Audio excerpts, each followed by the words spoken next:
Have you ever pondered why the book of Exodus holds such a paramount place in the annals of religious history?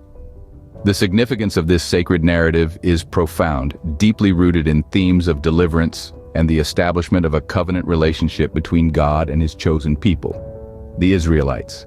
The book of Exodus is not merely a collection of tales and parables, but a historical record of divine intervention and human resilience. It's a story of liberation, where God frees the Israelites from slavery in Egypt. And it's a story of agreement, where God establishes his covenant with his people. Now let's talk about Moses. He wasn't just a leader or a prophet. He was a symbol of hope and faith for the Israelites. He was chosen by God to lead his people out of Egypt and into the Promised Land. The unique relationship Moses had with God was unlike any other. He was the messenger, the intermediary, the one who received the laws directly from the divine. But Moses, despite his unique relationship with God, was not a perfect man. He had his flaws, his insecurities. He was hesitant and doubted his abilities to lead.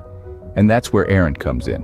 Aaron, Moses' older brother, was his voice. He was the spokesperson for Moses to Pharaoh. Aaron's role was pivotal, not just because he was the voice of Moses, but because he was a testament to the power of brotherhood and support. The significance of the book of Exodus extends far beyond its historical context. It's a narrative of faith, of hope, of resilience. It's a book that teaches us about the power of belief, the importance of obedience, and the perseverance required in the face of adversity. The book of Exodus is a testament to the power of faith, the necessity of obedience, and the enduring love of God for his people.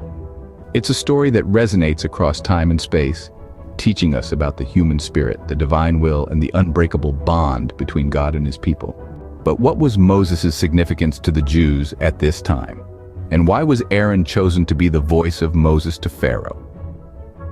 Let's delve into these intriguing questions. Moses, a man of humble beginnings, was thrust into a role of extraordinary responsibility. Despite his initial reluctance and self-doubt, he accepted the divine calling and led the Israelites out of bondage in Egypt. He was not just a leader, but a prophet, a mediator, and a lawgiver. His significance to the Jews at that time was immense. Moses was their beacon of hope, their guiding light in the darkness of oppression. He was their connection to God, a living testament to the divine promise of liberation. But Moses, like all of us, was human. He had his flaws and insecurities. One of his biggest hurdles was his speech impediment, which made him feel inadequate for the task at hand. This is where Aaron, his elder brother, came into the picture. Aaron was chosen to be the voice of Moses to Pharaoh, a role that entailed much more than just speaking on behalf of his brother. Aaron's role was pivotal in the story of Exodus. He was the mouthpiece, the communicator, the link between Moses and Pharaoh. He was the one who articulated the divine demands to the Egyptian king, effectively translating God's will into words that Pharaoh could comprehend. This role was not merely about effective communication. It was about trust in divine guidance. Aaron put his faith in God and in Moses, choosing to follow a path that was fraught with danger and uncertainty. His trust in the divine plan was unwavering, setting an example for the Israelites and reinforcing their faith in God's promise of deliverance. Moses and Aaron, though flawed and human, were chosen by God to lead his people, reminding us that even in our weaknesses, we can be used for great purposes. Their story is a testament to the power of faith, courage, and divine guidance, and continues to inspire millions around the world even today. Yet what did God do to the Jews as punishment for their complaining and lack of belief? This question takes us into the heart of the trials and tribulations faced by the Israelites during their journey from Egypt to the Promised Land. Their lack of faith, their constant complaining and questioning of God's plan, drew upon them divine justice. A stark reminder of the price of disbelief. Think about the plagues. God had sent 10 of them to convince Pharaoh to let his people go. Yet, even after witnessing these powerful signs, the Israelites questioned God's ability to deliver them into the Promised Land. Their disbelief was met with divine retribution, yet in each punishment, there was also a hint of mercy. Consider their long journey in the wilderness.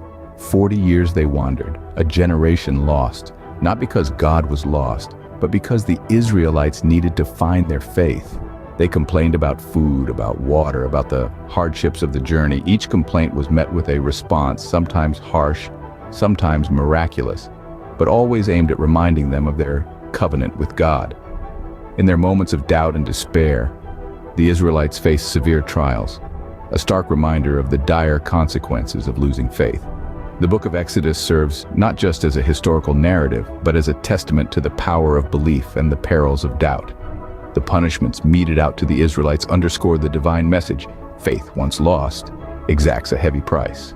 Why did the Jews have the longest funeral march in mankind, 40 years, for their lack of faith? This question takes us to the heart of one of the most profound narratives in the book of Exodus. The Israelites' 40-year journey in the wilderness was a direct consequence of their disobedience and unbelief.